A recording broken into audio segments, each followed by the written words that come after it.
আল্লাহ রাব্বুল আলামিন বলেন, আফালা ইয়াতাদাব্বারুনাল কুরআন আম আলা কুলুবিন আকফালুহা। মানুষের কি হলো, কোরআন নিয়ে তারা গবেষণা করে না। তাদেরকে দিল কি তালাবদ্ধ হলো নাকি, দিল কি তালা মারা হয়েছে নাকি? কেন তারা কোরআনটাকে নিয়ে গবেষণা করে না? কোরআনের পরিপূর্ণ হক যদি কোনো বান্দা আদায় করতে চায়, নাম্বার 1 হলো কিরাআত, সুন্দর করে এটাকে পড়তে হবে।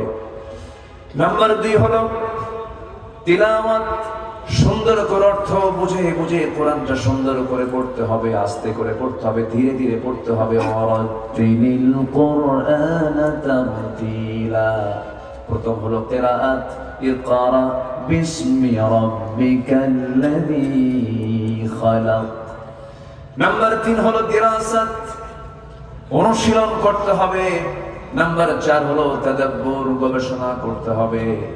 যতটুকু জানলাম, বুঝলাম, পড়লাম, গবেষণা করলাম, এই কোরআনটাকে ব্যক্তিগত জীবন থেকে শুরু করে নিয়ে সামাজিক জীবনে, রাষ্ট্র জীবনে কোরআনটাকে প্রতিষ্ঠিত করতে হবে। কিন্তু কোরআনটা তো পড়তেই পারি না আমরা। 54 বছর মিনিস্ট্রি অফ এডুকেশন ছিল, 71 দেশ স্বাধীন, 2025-এর আজকে 4 ডিসেম্বর চলে। শুক্রবার পড়ে গেছে কিন্তু না, শুক্রবার পড়ে গেছে না, শুক্রবার পড়েছে। আমরা বরকতের সময় কিন্তু আছি, বলি আলহামদুলিল্লাহ। এই 54 বছরে শিক্ষা মন্ত্রণালয় ছিল।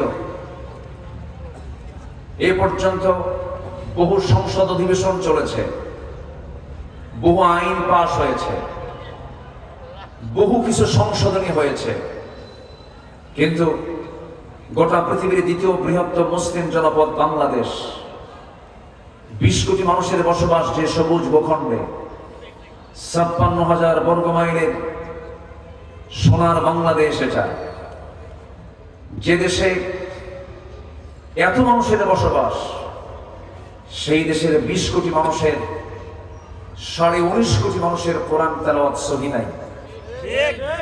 অথচ কোরআন সহি না হলে কোরআন নিজে তাকে লানত দিচ্ছে। যদি বলেন যে কোরআন তুমি তাকে কাকে লানত দাও, কোরআন বলছে রুব্বা কারিন লিল কুরআন ওয়াল কুরআনু ইয়ালআনুহু। কোরআন তাকে লানত দেয় যে কোরআনটাকে সহি করে পড়ে না। অথচ দেশ শাসন হলো 54 বছর, আজ পর্যন্ত এই জাতিকে সহি করে কোরআন তেলাওয়াত শেখানো আজ পর্যন্ত বাস্তবায়ন হলো না। একটা বিসিএস ক্যাডার ওযুর ফরজ কয়টা জানে না, সূরা ফাতিহাটা সুন্দর করে পড়তে পারে না। তারা দেশ শাসন করছে, মুসলমানদেরকে চালাচ্ছে, তাদের হাতে অ্যাডমিনিস্ট্রেশন, অথচ তাদের এই ফান্ডামেন্টাল বেসিক জিনিসগুলো তাদের জানা নাই। যদি এমন হতো বিসিএস ক্যাডার এর ভাইভা বোর্ডে যদি কোরআন তেলাওয়াতকে যদি সহি করা বাধ্যতামূলক করে দেওয়া হতো, যদি বলা হতো বিসিএস ভাইভা বোর্ডে যে মুসলমান তাকে কোরআনে কারীমের যে কোনো পৃষ্ঠা থেকে এক পৃষ্ঠা তাকে সুন্দর করে এক পৃষ্ঠা থেকে তেলাওয়াত শোনাতে হবে, আমার বিশ্বাস বাংলাদেশের কোনো বিসিএস ক্যাডার গলত কোরআন তেলাওয়াতের কেউ থাকতো না। কিন্তু এমন জাতীয় কোনো কন্ডিশন করা হয়নি। মাদক থাকতো না আমার দেশে, যদি শর্ত জড়িয়ে দেওয়া হতো, যদি কারো ব্ল্যাক লিস্টের ভিতরে যদি মাদকের কোনো নেশার কোনো কিছু পাওয়া যায়, তার গভর্নমেন্ট কোনো চাকরি হবে না। এমন করে যদি পরিকল্পিত রাষ্ট্র যদি গঠন করা হতো, বাংলাদেশ গোটা পৃথিবীর বুকে মাথা উঁচু করে একটা জাতিতে রূপ নিত। কিন্তু তা করা হয়নি। আমার দেশে যদি প্রশ্ন করা হয় মানুষ বেশি না চোর বেশি, আসতে কয় মানুষ বেশি না চোর বেশি? বিগত সময়ে যারা ক্ষমতায় ছিল তারা কি দেশের টাকা রেখেছে না পাচার করেছে? রেখেছে না পাচার করেছে? বেগম পড়ায় নিয়ে গেছে সব। সব দেখা শেষ করেছি, আমরা কোরআনকে দেখতে চাই। কোরআন তো কারো না, কোরআন কার? কোরআন নিয়ে যাদের গা চুলকায় ওদের ভালো করে ঈমান আনা দরকার। কোরআন কি কোনো ব্যক্তির? কোরআন কার পক্ষ থেকে এসেছে? সূর্যের মালিক কে? চাঁদের মালিক কে? আকাশের মালিক কে? সাত সমুদ্রের মালিক কে? কোরআন কার? কোরআন কে নাযিল করেছেন? এই কোরআনের উপরে যদি বঙ্কিমচন্দ্র, শরৎচন্দ্র আর রবীন্দ্রনাথ আর যদি কাজী নজরুল ইসলামের কোন বই যদি কোরআনের উপরে রাখা হয়, কেউ কি আমরা মানবো? কেন মানবো না? কোরআন আল্লাহর কিতাব, এই কিতাবের উপরে অন্য কোনো কিতাব রাখা যেতে পারে? এটা মানান না বেমানান? যেমন কোরআনের উপরে কাগজের বই, যেমন কাগজের কোরআনের উপরে যেমন কাগজের কোনো বই বেমানান, কোরআনের আইনের উপরে কোন আইন কোনদিন মানানসই হতে পারে না। সোজা কথা, আমরা এদেশের কোরআনটাকে আইন হিসাবে নিচে রেখে মানুষের আইনকে উপরে রেখে দিয়েছি। এটি ইমানদারের কাজ হতে পারে না। ইমানদার কি করবে? সকল দ্বীনের উপরে আল্লাহর দ্বীনকে বিজয়ী করবে। যদি রাসূলকে, যদি কোরআনকে প্রশ্ন করা হয়, কোরআন বলো রাসূল কেন এসেছিলেন দুনিয়াতে, আল্লাহ রাব্বুল আলামিন বলেন, হুয়াল্লাযী আরসালা রাসূলাহু বিল হুদা ওয়া দীনিল হাক্কি লিইয়ুযহিরাহু আলাদ দীনি কুল্লিহি ওয়ালাউ কারিহাল মুশরিকুন ওয়া কাফা বিল্লাহি শাহীদা। জোরে বলুন আল্লাহু আকবার। তিনি সেই মহান প্রভু যিনি তার রাসূলকে দ্বীনে হক দিয়ে, সত্য দ্বীন দিয়ে দুনিয়াতে পাঠিয়েছেন, যেন তিনি কি করতে পারেন? সকল দ্বীনের উপরে আল্লাহর দ্বীনকে যেন, সকল আইনের উপর আল্লাহর আইনকে যেন তিনি বিজয়ী করতে পারেন। যেরকম সুবহানাল্লাহ। ফেরাউন যে দ্বীন বুঝতো, আজকের মুসলমানরা সে দ্বীন বোঝে না। ফেরাউন কি বলেছিল? ইউবাদদিলা দীনাকুম। আমার আশঙ্কা হচ্ছে মুসা জীবন ব্যবস্থা আইনের সে পরিবর্তন ঘটাচ্ছে। ফেরাউন দ্বীনের ব্যাখ্যা বুঝতো, কিন্তু আমার দেশের অনেক আলেমরা দ্বীনের ব্যাখ্যা বোঝে না। প্রতিবাদ বিরোধিতা করার জন্য তো এলেম লাগে। আবু জেহেলকে কোরআন বোঝে নাই? সবচেয়ে বড় দর্শক ছিল কোরআনের আবু জেহেল। আমার নবীজি গোটা রাত ধরে কোরআন তেলাওয়াত করতেন, আর আবু জেহেল গোটা রাত ধরে দাঁড়ায় দাঁড়ায় তার বাড়ির কোনায় দাঁড়ায় দাঁড়ায় কোরআন শুনত। কোরআন সম্পর্কে যখন আবু জেহেলের পরিপূর্ণ ধারণা চলে আসছে, তখন বুঝতে পারছে না মুহাম্মদকে পরাজিত করা সম্ভব না, এখন ওকে ধরে ফেলতে হবে। তাহলে বাতিলরা যদি ফেরাউন আবু জেহেলরা দ্বীন বোঝে, আর আজকে মুসলমানরা দ্বীন বোঝে না, আমাদের দ্বীন বোঝার দরকার আছে না নাই? বলেন। আসতে বলবেন না? আছে না নাই? অনেক কথা আছে, আস্তে আস্তে করে বলবো। আমাকে সময় দিতে রাজি আছেন তো সবাই? জোরে বলি ইনশাআল্লাহ।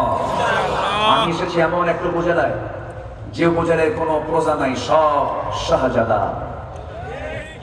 সব কি শাহজাদা? মানে কি? সব বাদশার সন্তান, সব রাজা বাদশার কারবার। এখানে কোন ফকির টকির নাই। বলি আলহামদুলিল্লাহ। জি, জোরে বলি আলহামদুলিল্লাহ। আল্লাহ আপনাদের আখিরাতের রাজা বানায় দেন। জোরে বলি আমিন। আরো জোরে আমিন। ইসলামকে আমরা শুধু নামাজের মধ্যে দেখতে চাই না, ইসলামকে শুধু আমরা মসজিদ মাদ্রাসার মধ্যে দেখতে চাই না। সুলাইমান আলাইহিস সালাম গোটা পৃথিবী রাজত্ব করেছেন। ইউসুফ আলাইহিস সালাম খাদ্যমন্ত্রীর দায়িত্ব পালন করেছেন। 4 জন খলিফা 30 বছর, আবু বকর, ওমর, উসমান, আলী রাদিয়াল্লাহু আনহুম 30 বছর তারা গোটা অর্ধ পৃথিবী শাসন করেছেন। মুহাম্মদ সাল্লাল্লাহু আলাইহি ওয়াসাল্লাম তিনি 12.5 লক্ষ বর্গ মাইলের রাষ্ট্রপ্রধান ছিলেন। মদিনা থেকে তিনি 12 লক্ষ বর্গ মাইলের রাষ্ট্র তিনি চালিয়েছেন। আল্লাহু আকবার বলেন। এবং সকল নবীকে আল্লাহ পাক দ্বীন কায়েমের জন্য অর্ডার দিয়েছেন। আল্লাহ রাব্বুল আলামিন বলেন, শারা'a লাকুম মিনাদ-দীনি মা ওয়াসসা বিহি নূহান ওয়াল্লাযী আওহায়না ইলাইকা ওয়া মা ওয়াসসাইনা বিহি ইব্রাহিমা ওয়া মূসা ওয়া ঈসা আন আকিমুদ-দীন ওয়া লা তাতাফাররাকু ফীহি। জোরে বলুন আল্লাহু আকবার। দ্বীন কায়েমের সংগ্রামে কোন নবী পিছপা ছিলেন না। সব নবীর দায়িত্ব ছিল আনি আবুদুল্লাহ ওয়া জাতানিবুত তাগুত। আমার বন্ধুগণ, একটা সময় পেয়েছি আমরা আগামীর দেশকে আমরা নামাজের দেশ দেখতে চাই। আমরা আগামীর দেশকে আমরা কোরআনের দেশ দেখতে চাই। যে সংসদে আর মদের আইন পাস হবে না, যে সংসদে আর বেশ্যাবৃত্তির লাইসেন্স দেওয়ার কোনো আইন পাস হবে না, যে সংসদে সুদের কোনো আইন পাস হবে না। আমরা এমন একটা জনপদ দেখতে চাই যে সমাজে যাকাত ভিত্তিক অর্থনীতি চালু হবে। আমরা দেখতে চাই, জোরে বলি ইনশাআল্লাহ, আর জোরে বলি ইনশাআল্লাহ। আল্লাহ কবুল করুন, জোরে বলি আমিন। আমরা মুসলমান যে দেশে বসবাস করছে, আমাদের চরিত্রটা এত নিম্নমুখী, আমরা আইএমএ জাহেলিয়াতকে হার মানিয়ে দিয়েছি। আইএমএ জাহেলিয়াতের ইতিহাস আমরা পাইনি যে 3 বছরের শিশু ধর্ষিত হয়। আমরা পাইনি কবর থেকে নারী তুলে মরা লাশে ধর্ষণ করা হয়। হালুয়াঘাটে কিছুদিন আগে একটা মহিলা সুইসাইড করেছে। সুইসাইড করার পর সেই মহিলাকে মর্গে পাঠানো হয়েছে, মর্গে রাখা একটা লাশকেও ধর্ষণ করা হয়েছে।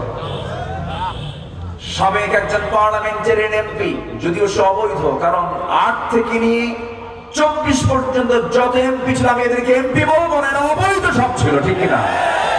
অবৈধ, কারণ দিনের ভোট রাতেই শেষ, সোনার বাংলা সোনার দেশ, এটাই হয়েছিল। আমরা ভালো কিছু পাইনি। তরুণরা এগুলো সহ্য করতে না পেরে মাঠে নেমেছিল। সন্তানদেরকে আমরা ধন্যবাদ জানাই। সন্তানদের এই রক্ত, সন্তানদের উৎসর্গ আল্লাহ যেন বাংলার জমিনকে কোরআনের জন্য কবুল করে দেন। সম্মানিত ভাইয়েরা, ঝিনাইদহের কালীগঞ্জের এক সাবেক এমপি কলকাতায় গেছে। সেই কলকাতায় তাকে একটা ফ্ল্যাট বাসার ভিতরে তাকে মেরে টুকরো টুকরো করে, গোশতগুলোকে পৃথক করে, হাড়গুলো সরায় ফেলে, গোশতগুলোকে টুকরো টুকরো করে কবরের মধ্যে ফ্রেশ করে লাশ নিশ্চিহ্ন করে দেওয়া হয়েছে। মানুষ কতটা ভয়ঙ্কর হলে পড়ে। সিংহকে দেখে মানুষ যতটুকু না ভয় করে, হিংস্র হায়নাকে দেখে মানুষ যতটুকু না ভয় করে, আজকে মানুষ মানুষকে দেখে তার চাইতে বেশি ভয় করে। গোটা পৃথিবী আজ একটা হুমকির সম্মুখীন। রাশিয়া বলে আমার কাছে এতগুলো অ্যাটম বম আছে, আমেরিকা বলে আমার কাছে এটা আছে, আমি এটা মেরে উড়াইয়া দেব, উত্তর কোরিয়াকে আমার কাছে এটা আছে। গোটা পৃথিবী ধ্বংসের জন্য সব মরণাস্ত্রগুলো প্রস্তুত হয়ে আছে। তাহলে মানুষ কি শুধু ভয়ঙ্কর না মহা ভয়ঙ্কর? মানুষ ভালো হবে পৃথিবীর কোনো তন্ত্রমন্ত্র দিয়ে নয়, মানুষ ভালো হবে একমাত্র কার বিধান দিয়ে? এবং মিশ্র জাতি বাংলার জমিনকে, এই বাংলার জমিনের মানুষকে ভালো করার জন্য কোন আইন দিয়ে মানুষকে ভালো করা যাবে না। এই জাতিকে ভালো করার জন্য একমাত্র দরকার হলো কোরআনের আইন। আল্লাহ বোঝার তৌফিক দান করুন, জোরে বলি আমিন। আরো জোরে আল্লাহুম্মা আমিন। এই শুক্রবার যে চলে গেছে, তার আগের শুক্রবারে 10:30টার দিকে ঢাকা শহরের কোনো মানুষ বাড়িতে ছিল না। সব বাড়ি থেকে নামছে খালি পায়ে না জুতা পায়ে? বলেন, খালি পায়ে না জুতা পায়ে? গায়ে কাপড় না গায়ে কাপড় ছাড়া? চশমা যার দরকার চশমা ছিল না। বাচ্চা থুইয়া মা, মা থুইয়া বাচ্চা, বাপ থুয়ে মা, মা থুয়ে বাপ, সব থুইয়া মারছে দৌড় জুতা ছাড়া। কার ভয়? আল্লাহর ভয়। আল্লাহর ভয় দৌড় মারছে। আল্লাহর ভয় যদি নামতো, সেটা কি 10:30টায় নামতো না ফজরে নামতো? কিসে নামতো বলেন? ফজরে নামে নাই আল্লাহর ভয়। এই জন্যই 10:30 থেকে আল্লাহ নামাজ দিয়েছে, সাহ তোর নাম। নামাজ না পড়ো কত বড় অপরাধ। কোরআনকে প্রশ্ন করুন, জাতি নামাজ পড়ে না। জাতিকে যারা পরিচালনা করেছেন 54 বছর, তারাও নামাজের কোনো আহ্বান করে নাই। যে দলের দলীয় কর্মসূচিতে নামাজের কার্যসূচি নাই, ওই দল করে হারাম। যে লোক আপনাকে জাহান্নাম থেকে বাঁচানোর চিন্তা করে না, সে আমার বন্ধুই না। আমাকে সবচেয়ে বড় চ্যালেঞ্জ মাথায় নিতে হবে, আমাকে জান্নাতে যেতে হবে। আমি আয়াতের দিকে আস্তে আস্তে চলে গেলাম, সময় কম তো একটু চলে যাচ্ছি। আমার বন্ধু সেই যে আমাকে জাহান্নাম থেকে বেঁচে বাঁচায়া জান্নাতে যাওয়ার পরামর্শ দেবে, সে আমার বন্ধু। যে দল আমাকে জাহান্নাম থেকে বাঁচায়া জান্নাতের দিকে নিতে পারবে, সেই দল হচ্ছে আমার দল। ঠিক কিনা বলেন? সব কিছুর মূল লক্ষ্য হবে দুনিয়া না আখিরাত। আজকের দুনিয়া না আখিরাত, আখিরাত। সূরা আলে ইমরান আয়াত নম্বর 185। সবার কম বেশি আয়াতটা জানা আছে।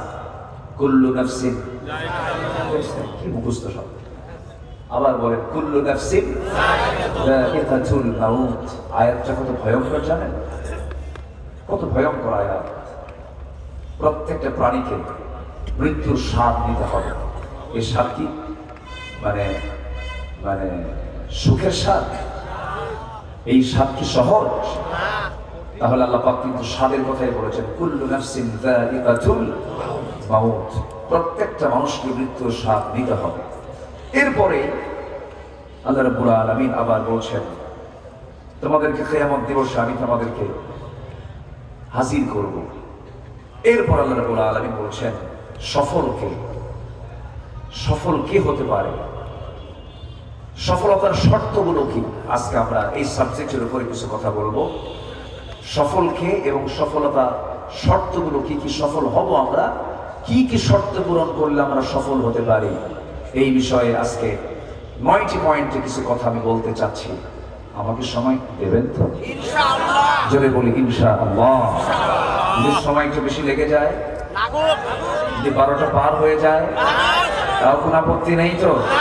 জোরে বলি ইনশাআল্লাহ। বহুদিন পর শাহজাদপুরের মেইন পয়েন্টে কথা বলার সুযোগ পেলাম। মাহফিল তো 16 বছর আমাদেরকে করতে দেয়নি ভালো করে, বহু জ্বালান জ্বালাইছে, বুঝলেন? বাস্তব কথা একটু বলতে তো হয়ই, কম জ্বালান জ্বালায়নি তো। আচ্ছা বলেন তো, দেশ কোনোদিন আলেমদের হাতে ছিল ক্ষমতায়? আমাদের উপরে তো রাগ ছিল কেন? আলেমদের জন্য কিন্তু দোয়া করা লাগে, আলেমদের কাছ থেকে দোয়া নিতে হয়। ওরা এমন জায়গায় ঢিল মারছে, মামুবাড়ি দিল্লি গিয়ে পড়েছে, ঠিক কিনা? এমন জায়গায় ঢিল মেরেছে। আল্লামা সাঈদী কি ছোটখাটো কোনো বিষয়ের না? আল্লামা সাঈদী হচ্ছেন বিশ্ব ইসলামী আন্দোলনের একজন অন্যতম পথিকৃৎ, যার জীবনের সঙ্গে যুগে যুগে আল্লাহর পছন্দের বান্দাদের জীবন মিলে যায়। মৃত্যু হয়েছে স্বাভাবিক না অস্বাভাবিক? এবং তার মৃত্যুর মধ্যে রহস্য অবশ্যই আছে না নাই? তাফসীর মাহফিলের এই প্ল্যাটফর্ম থেকে সুস্পষ্ট ভাষায় জানান দিতে চাই, তার এই চেয়ারটাই ছিল তার বসার জায়গা। অতএব এই জায়গা থেকে তার নামে যদি কিছু না বলা হয়, কৃপণতা হয়ে যাবে। তার মৃত্যুর রহস্য উন্মোচন করে আমার বিশ্বাস থেকে দিল্লির প্রেসক্রিপশনে হত্যা করা হয়েছে। এনিওয়ে, আল্লামা সাঈদীর খুনের সঙ্গে যারাই জড়িত, চূড়ান্ত শাস্তি নিশ্চিত করতে হবে। মুসলমান রাজি আছেন কারা কারা? দুই হাত করে দেখা।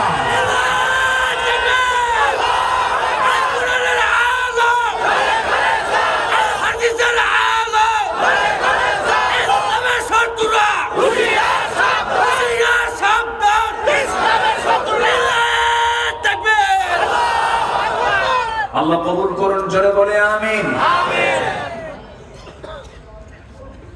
2009 সাল, 2009 সালে আমার জীবনের প্রথম হজের সফর ছিল। আমি 2009 সালে ফার্স্ট হজে গিয়েছিলাম।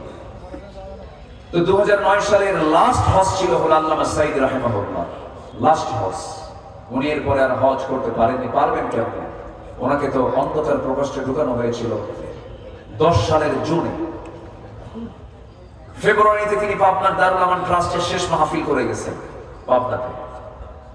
ফেব্রুয়ারিতে, উনি জুনে গ্রেফতার হয়েছেন। তো 9 সালে তার লাস্ট হজ। সে হজের সফরে আমরা সবাই মিলে বললাম, হুজুর টিপাইমুখী বাঁধের আন্দোলন চলছে, এরপরে দেশের বিভিন্ন আইনি প্রক্রিয়া দেখে মনে হচ্ছে আপনি দেশে ফিরলে আপনাকে গ্রেফতার করা হবে। যেহেতু সৌদি রয়্যাল গেস্ট হয়ে আপনি হজ করতে এসেছেন, আপনি সৌদির কাছে যদি নাগরিকত্ব চান আপনি পাবেন, আপনি দেশে থেকে যান। আল্লামা সাঈদী রাহিমাহুল্লাহ মুস্কি হাসি মেরে জবাব দিয়েছিলেন, দেশের জনগণ আমাকে খুব ভালোবাসে, আমি নির্দিষ্ট একজন দলের দলীয় নেতা, আমার কর্মীকে দেশে বিপদে রেখে যে নেতা পালায়া থাকবে, সে পালানোর কাতারে সাঈদী থাকতে পারে না। সাঈদী পালায়া থাকার মানুষ না। ফিরেছেন দেশে ভয়ে না বীরের বেশে? উনি যে দুনিয়া থেকে বিদায় নিয়েছেন রাতের বেলা, তার শেষ বিকালের যে কথাটা ছিল, তিনি যে কথা বলেছিলেন, সেটা কি কান্না না হাসি? তিনি হাসি মুখে দুনিয়া থেকে বিদায় নিয়েছেন, কারো কাছে তিনি মাথা নত করেননি। উনি বলেছিলেন 2001 কি 2 সালের দিকে প্রথম দিকে উনি বলেছিলেন গাছের গোড়ায় নাড়া দেব, মামু বাড়ি দিল্লি গিয়ে পড়বা। কোথায় গিয়ে পড়েছে বলেন? কোথায় গিয়ে পড়েছে? দিল্লি গিয়ে পড়েছে। উনি যে আল্লাহওয়ালা মানুষ, আল্লাহ পাক তার কথাকে বাস্তবে রূপ দিয়ে দিয়েছেন। পাশে কলকাতা ছিল কিনা বলেন? পাশে কলকাতা ছিল, সিলেটের পাশে আগরতলার ত্রিপুরা ছিল, কি বলে ত্রিপুরার আগরতলা ছিল, কুড়িগ্রামের পাশে আসামের গুয়াহাটি ছিল, ওইদিকে রাজস্থান ছিল, ওইদিকে চেন্নাই ছিল, শ্রীলঙ্কা কাঠমান্ডু, নেপাল, ভুটান, মায়ানমার ইয়াঙ্গন, বোনের বাড়ি লন্ডন, বিয়ে বাড়ি আমেরিকা ছিল, কোথাও পড়ে নাই, মামু বাড়ি দিল্লি গিয়ে পড়েছে। সিদ্ধান্ত কার? আসতে বলবেন না, সিদ্ধান্ত কার? আমরা হকের পক্ষে টিকে থাকবো। জোরে বলি ইনশাআল্লাহ, জোরে বলি ইনশাআল্লাহ। আমরা সফল হওয়ার জন্য কিছু শর্ত পূরণ করব আজকে, সেই শর্তগুলো শুনে যাব। জোরে বলি ইনশাআল্লাহ। সফল কে হবে আল্লাহ পাক শুধু একটা লাইনে বলে দিয়েছেন, সূরা আলে ইমরানের 185 নম্বর আয়াত। আল্লাহ রাব্বুল আলামিন বলেন, কুল্লু নাফসিন যায়িকাতুল মাউত ওয়া ইন্নামা তুওয়াফাউনা উজুরাকুম ইয়াওমাল কিয়ামাহ فمن زحزح عن النار وأدخل الجنة فقد فاز وما الحياة الدنيا إلا متاع الغرور জোরে বলুন আল্লাহু আকবার। আল্লাহ রাব্বুল আলামিন বলেন, সেই বান্দাই সফল যে বান্দা জাহান্নাম থেকে মুক্ত হয়ে জান্নাত পেয়ে গেল, জান্নাতে প্রবেশ করলো, সেই বান্দাই সফল। যে ব্যক্তির জন্য জাহান্নামটা ক্লোজ হয়ে জান্নাত মুক্ত হলো, সেই ব্যক্তি হলো মহা সাফল্যবান। এই জন্য আমাদের সবচেয়ে বড় চ্যালেঞ্জ হলো আমাদেরকে যেমন করি হোক জান্নাত পেতেই হবে। সবাই কি জান্নাত পেতে চান নাকি? সবাই কি জান্নাত পেতে চান নাকি? সেই জান্নাতের লাইনে আমাকে চলতে হবে।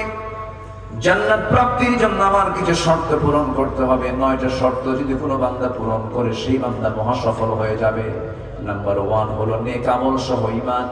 ইন্নাল্লাযীনা আমানু ওয়া আমিলুস সালিহাতি লাহুম জান্নাতুন তাজরি মিন তাহতিহাল আনহার যালিকাল ফাওজুল কাবীর। জোরে বলুন আল্লাহু আকবার। সূরাতুল বুরুজ আয়াত নম্বর 11।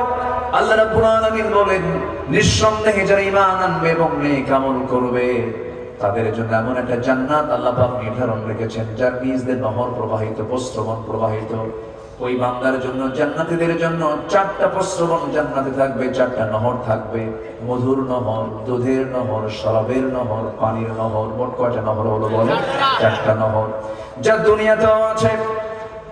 দুনিয়ার মধু পান করলে পরে শিশু যুবক হয়, কিশোর তরুণ হয়ে যায়, বুড়া মানুষ মধু খেলে পরে আরো বুড়া হয়ে যায়।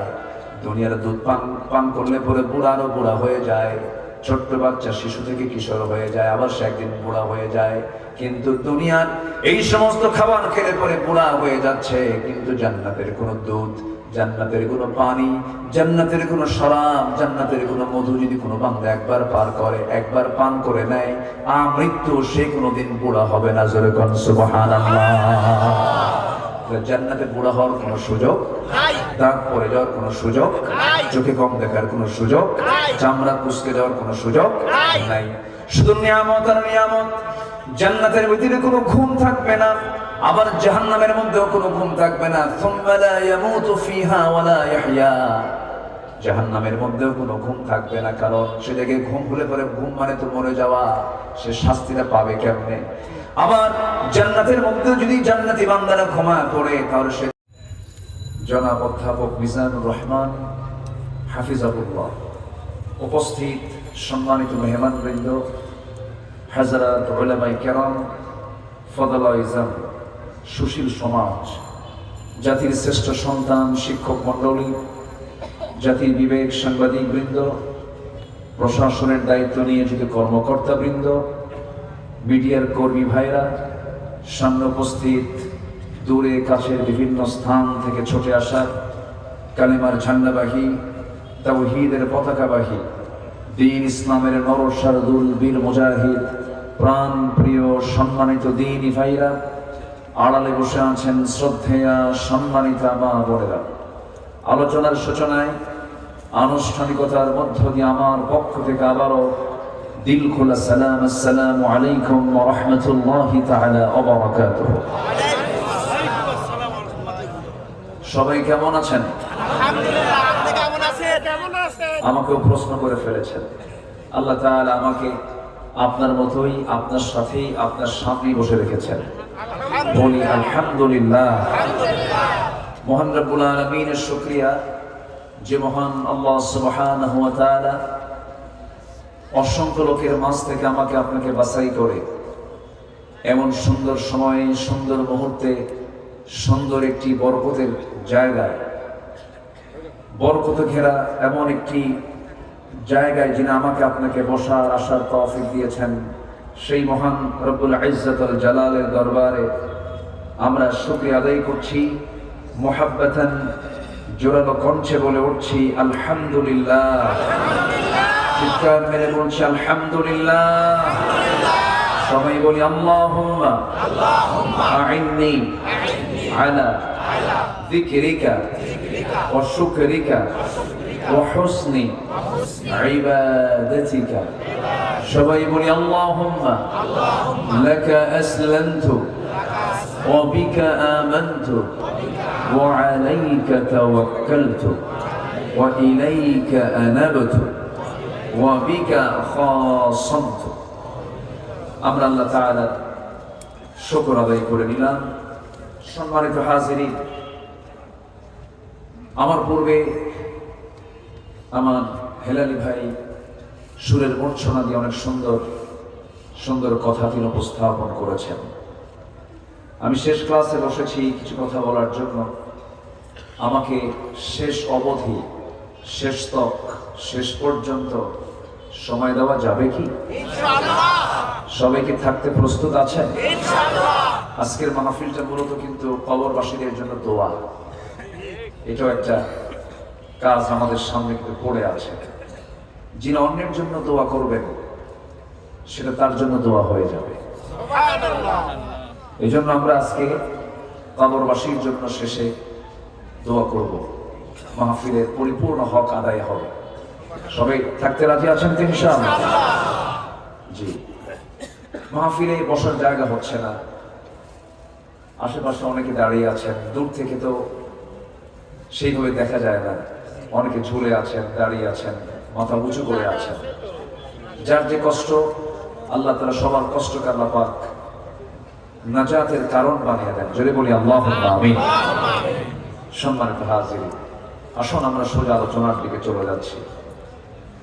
মহান রব্বুল আলামিন কালামে হাকিম আমাকে আপনাকে দিয়েছেন।